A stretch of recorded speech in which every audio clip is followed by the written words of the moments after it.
மீண்டும் ஒரு விளையாடில் உங்கள் அனைவரையும் சந்திப்பதில் பெரும் மகிழ்ச்சி.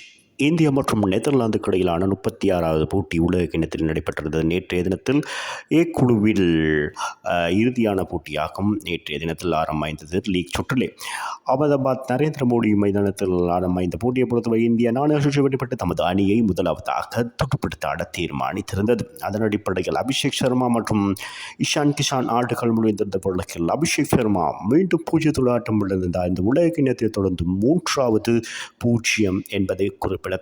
அதன் அடிப்படையில் இஷான் கிஷான் நேற்றைய தினத்தில் அதிரடியான துடுப்பாட்டத்தை தொடரும் போது 7 பந்துகளில் 4-2 ஓட்டம் 6 ஓட்டம் 3 இடங்களாக 18 ஓட்டங்களோடு துரதிருஷ்டவசமாக ஆட்டமிழந்து வெளியேறியிருந்தார். திலக் வர்மா 27 பந்துகளில் 4 ஓட்டங்கள் 6 ஓட்டம் 3 இடங்களாக 31 ஓட்டங்களோடு ஆட்டமிழக்க அணியின் தலைவர் சூரியகுமார் யாதவ் 28 பந்துகளில் 4 ஓட்டங்கள் 2 6 ஓட்டம் 34 ஓட்டங்களை ஓரளவு ஓட்டங்களை பெற்றுக் கொடுக்க 5வது விக்கெட்டுக்காக சிவம் தூபே மற்றும் ஹார்திக் பாண்டியா ஆகிய இருவரும் 35 பந்துகள் 76 ஓட்டங்கள் அதிவேக இணைப்பாட்டம் அமைத்திருந்தார்கள். இதன் காரணமாக இந்திய அணிக்கு துடுப்பாட்டத்தில் வலு சேர்த்திருந்தார்கள் என்பது குறிப்பிடத்தக்கது. சிவம் தூபே 31 பந்துகளில் 4 ஓட்டங்கள் 6 ஓட்டங்கள் 6 இடங்களாக 66 ஓட்டங்களை பெற்றுக் கொடுத்தோடு 25 பந்துகளில் தன்னுடைய அரை சதத்தை பூர்த்தி செய்திருந்தார். ஹார்திக் பாண்டியா 21 பந்துகளில் 6 ஓட்டங்கள் 3 இடங்களாக 30 ஓட்டங்களை பெற்றுக் கொடுத்தோடு சர்வதேச 20 போட்டிகளில் 6000 ஓட்டங்களை கடந்த வீரராக நேற்றே தன்னை பதிவு செய்து கொண்டார் என்பது குறிப்பிடத்தக்கது. ரிங்கு சங்கு 3 பந்துகளில் 6 ஓட்டம் இடங்களாக 6 ஓட்டங்களோடு ஆட்டம் வழ காத்திருந்த வழக்கில் நிர்ணயிக்கப்பட்ட 20 ஓவர்களில் 6 விக்கெட்டுகளை இழந்த 193 ஓட்டங்களை பெற்றுக் கொடுத்தது குறிப்பிடத்தக்கது. ஒரு சந்தர்ப்பத்தில் குறைவான ஓட்டங்களை பெறுவார்கள் என்று எதிர்பார்க்கப்பட்ட வேளையில் இந்திய அணியின் அதிரடியான துடுப்பாட்டம் சிவம் தூபே மற்றும் ஹார்திக் பாண்டியாவால் இந்த போட்டி எண்ணிக்கை மாற்றி அமைக்கப்பட்டிருந்தது. பந்துவீச்சு பத்தில் லோகன் வான் பீக் 4 பந்துகள் 56 ஓட்டங்களை விட்டுக் கொடுத்திருந்தால் 3 விக்கெட்டுகளை வீழ்த்தியிருந்தனர். ஆரியன் தற்சொலத் பந்துவீச்சாளர் 4 பந்துகளில் 19 ஓட்டங்களை மாத்திரமே வழங்கி 2 விக்கெட்டுகளை வீழ்த்தி சிறப்பான பந்துவீச்சினை வழங்கியிருந்தார். கிளான் 1 விக்கெட்டையும் வீழ்த்தியது குறிப்பிடத்தக்கது.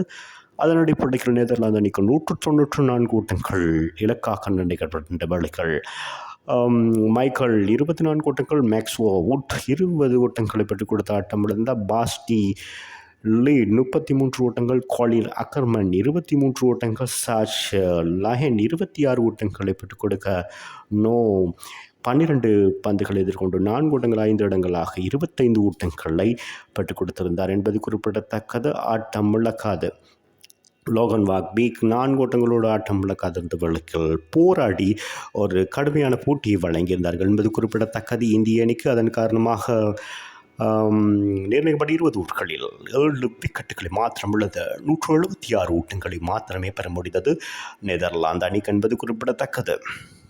இந்திய பந்து வீச்சாளர்கள் நேற்றைய தினத்தில் 7 பந்து வீச்சாளர்களை பயன்படுத்தியிருந்தார்கள் என்பது குறிப்பிடத்தக்கது. இதற்கு முன்னதாக 2009ஆம் ஆண்டு தென்னாப்பிரிக்காவுக்கு எதிரான போட்டியில் ட்ரான்பிரிட்ஜில் நடைபெற்ற போட்டியில் 8 பந்து வீச்சாளர்களை இந்திய அணி அதிகப்படியாக பயன்படுத்தியிருந்தது குறிப்பிடத்தக்கது.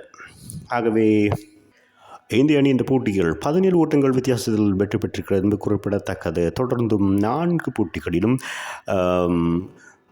குழு ஏயிலே வெற்றி பெற்று 1ஆம் இடத்தில் இருக்கிறது என்பது குறிப்பிடத்தக்கது. ஏற்கனவே 3 போட்டிகள் வெற்றி பெற்ற போது சூப்பர் 8க்கான வாய்ப்பை பெற்றிருந்ததும் குறிப்பிடத்தக்கது. பந்து வீச்சு பொறுத்தவரை தமிழக வீரர் வருண் சக்கரவர்த்தி 3 பந்துகளில் 14 ஓட்டங்களை மாத்திரம் பெற்றுக் கொடுத்து 3 விக்கெட்டுகளை வீழ்த்தியிருந்தார் என்பது குறிப்பிடத்தக்கது.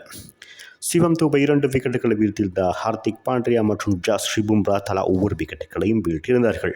இந்த போட்டியில் சிறப்பாக பந்து வீசியிருந்தார் சிவம் தூபே. அத்தோடு துடுப்பாட்டத்திலும் 31 பந்துகளில் 4 ஓட்டங்கள் 6 ஓட்டங்கள் அடங்கலாக 66 ஓட்டங்களை பெற்றுக் கொடுத்திருந்தார் என்பது குறிப்பிடத்தக்கது. அதன் காரணமாக இந்திய அணி சகல துறைகளிலும் செயற்பட்டிருந்தார் சிறப்பாக சிவம் தூபே. அவருக்கு இந்த போட்டியின் ஆட்ட நாயகனான விருது வழங்கப்பட்டது என்பது குறிப்பிடத்தக்கது. அதோடு இந்திய அணி நேற்றைய வெற்றியோடு 2020 உலக கிண்ணத்தை பொறுத்தவரை தொடர்ந்து 12 போட்டிகளில் தோல்வியடையாமல் வெற்றி பெற்றிருக்கிறது என்பது குறிப்பிடத்தக்கது. மீண்டும் ஒரு விளையாடிச்சதோடு உங்களை சந்திக்கும் வரை உங்களிடமிருந்து விடைபெறுவது உங்கள் அன்பின் பாத்துல்லை தாஸ். வணக்கம் முஸ்லிம்களே.